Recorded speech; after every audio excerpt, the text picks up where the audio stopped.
একটি SEO friendly content লিখতে আমাদের প্রথমেই কন্টেন্ট রাইটিংয়ের ফান্ডামেন্টালসগুলো সম্পর্কে জানতে হবে।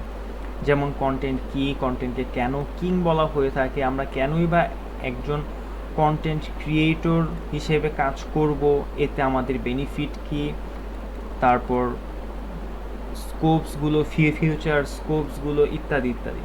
তো শুরুতেই আমরা দেখেই কন্টেন্ট আসলে কি, হোয়াট ইজ কন্টেন্ট। কন্টেন্ট যে কোনো কিছু হতে পারে যেটা আপনার অডিয়েন্স, রিডার অথবা ইন্ড ইউজারের লাইফে একটা ভ্যালিউ অ্যাড করবে। এটা যে কোনো ধরনেরই হতে পারে, ইট ডাজেন্ট ম্যাটার। বাট এটা আমার ইন্ড ইউজারের লাইফে অবশ্যই কোনো না কোনোভাবে একটি ভ্যালু অ্যাড করতে হবে বা হতে হবে। এটার বেশ কিছু শেপ আছে, টাইপ আছে, যে কোনো শেপের বা টাইপের হতে পারে। কি কি টাইপের বা শেপের হতে পারে এটা আমরা দেখব সামনে। ওকে, এখন আমরা আরও একটি কোশ্চেনের অ্যান্সার জানবো, সেটা হচ্ছে যে কেন আমাদের ফ্রিল্যান্সিং ইন্ডাস্ট্রিতে অন্যান্য সার্ভিস অথবা স্কিলসের সাথে কন্টেন্টকে তুলনা করে কন্টেন্টকে কিং বলা হয়ে থাকে। এখন আমরা যদি এই কোশ্চেনের অ্যান্সারটা জানতে যাই বা এক্সপ্লোর করতে যাই, তাহলে আমাকে যেটা করতে হবে, এই ফ্রিল্যান্সিং ইন্ডাস্ট্রির অন্যান্য যে বড় বড় ইন্ডাস্ট্রিগুলো আছে এগুলোর সাথে কম্প্যারিজন করতে হবে, আদারওয়াইজ আমি এটার অ্যান্সার জানতে পারবো না। সো আমি যদি বলি যে গ্রাফিক্স ডিজাইন, যেখানে এই ইন্ডাস্ট্রির মধ্যে বেশ অনেকগুলো মানুষ অনেকগুলো সার্ভিস প্রোভাইড করতেছে, কেউ লোগো বা কেউ ব্যানার অথবা কেউ ফ্লায়ার ডিজাইন করতেছে, এক একজন 2 থেকে 3টা সার্ভিসে এক্সপার্ট হচ্ছে। কিন্তু মেইনলি তারা কি করতেছে, তারা কিন্তু অ্যাডোবি ফটোশপের মাধ্যমে একটা ডিজাইন তৈরি করতেছে।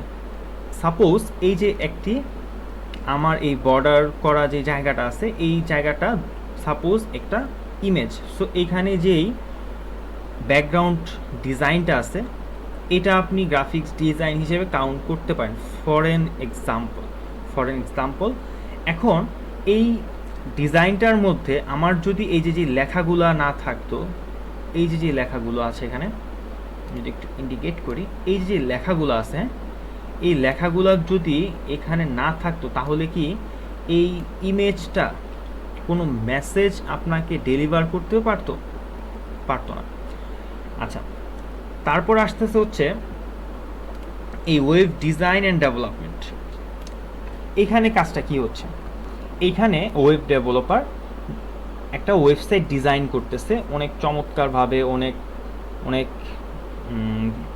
আপনার স্পিডে, তারপরে হচ্ছে অনেক হাইলি অপটিমাইজড একটা ওয়েবসাইটও যদি সে ডেভেলপ বা ডিজাইন করে থাকে, তাহলেও কিন্তু ওই ওয়েবসাইটটা আপনার র্যাঙ্ক করার জন্য অথবা তার আলটিমেট গোল অ্যাচিভ করার জন্য তার যেই অডিয়েন্স আছে বা তার যেই কনজিউমার আছে, ওই তাদের লাইফে একটা ভ্যালু অ্যাড করা বা তাদের কাছ থেকে একটা কনভার্সন নিয়ে আসার জন্য কিন্তু ওই ওয়েবসাইটের মধ্যে কি প্রয়োজন, কন্টেন্টের প্রয়োজন। উইদাউট কন্টেন্ট ওয়েবসাইটেরও কিন্তু কোনো ভ্যালু নেই। এটা যত ওয়েল অপটিমাইজড হোক, ওয়েল ডেভেলপড হোক, ডাজেন্ট ম্যাটার, আপনার কন্টেন্ট লাগবেই লাগবে, রাইট? তারপরে আমি যদি বলি ডিজিটাল মার্কেটিং, বা ডিজিটাল মার্কেটিংয়ের টপ টু বটম সবই হচ্ছে কন্টেন্টের খেলা। কিভাবে হ্যাঁ, চলেন আমরা একটু ডিজিটাল মার্কেটিংটাকে যদি একটু ইন ডিটেল দেখি। যে ডিজিটাল মার্কেটিং বলতে আমরা 2 ধরনের মার্কেটিং বুঝি, একটা হচ্ছে পেইড মার্কেটিং আর একটা হচ্ছে অর্গানিক মার্কেটিং। এই 2টা ওয়েতেই তো মার্কেটিং করা হয়, আপনার অনলাইন হোক বা অফলাইন হোক, 2 ধরনের বা 2টা ওয়েতেই মার্কেটিং করা হয়ে থাকে। পেইড মার্কেটিং বলতে সোশ্যাল মিডিয়া বা পিপিসি অ্যাডস, ইনফ্লুয়েন্সার মার্কেটিং। ওকে, এটা হচ্ছে কি পেইড মার্কেটিং বলতে যেখানে আমি টাকা বা আমি পে করে আমার সার্ভিস অথবা প্রোডাক্টের মার্কেটিং করতেছি, এটা হচ্ছে আমার পেইড মার্কেটিং, যে কোনো মাধ্যম হতে পারে। ওকে, সেকেন্ড ওয়ে হচ্ছে অর্গানিক মার্কেটিং, যেখানে ভাইরাল কন্টেন্ট, ইনফরমেটিভ কন্টেন্ট অথবা সার্চ ইঞ্জিন অপটিমাইজেশনের মাধ্যমে আমি আমার organically without spending a single money, organically আমি আমার প্রোডাক্ট এবং অথবা সার্ভিসের মার্কেটিং করতেছি এবং আমি আমার অডিয়েন্সের কাছে রিচ করতেছি।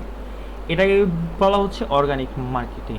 কিন্তু আপনি একটা জিনিস খেয়াল করছেন কিনা, আমাদের এই দুই ধরনের মার্কেটিংয়ের মধ্যেই কিন্তু ভাইরাল পয়েন্ট বা একটা কমন এলিমেন্ট কি? কন্টেন্ট। আপনি যখন একটা অ্যাড রান করতে যান তখনও আপনার অ্যাডের মধ্যে আপনার অডিয়েন্সকে আপনি রিচ করতেছেন, কিন্তু কনভার্সন আনার জন্য, ওই অডিয়েন্সকে কনভার্ট করার জন্য আপনার যেই মূল পয়েন্টটা কাজ করে বা মূল যেই রোলটা প্লে করে সেটা হচ্ছে কন্টেন্ট। সেম এইখানেও আমি যদি বলি অর্গানিক মার্কেটিংয়ের ক্ষেত্রে কন্টেন্টের প্রয়োজনীয়তাটা কিন্তু আরও বেশি, কারণ আপনার অর্গানিক্যালি আপনি আপনার অডিয়েন্সকে রিচ করতেছেনই কিন্তু এই কন্টেন্টের মাধ্যমে। সো আমি আমার মতে ডিজিটাল মার্কেটিংয়ের টপ টু বটম সবই হচ্ছে ভাই কন্টেন্টের খেলা। এটাকে এক কথায় কন্টেন্ট মার্কেটিংও বলা যেতে পারে।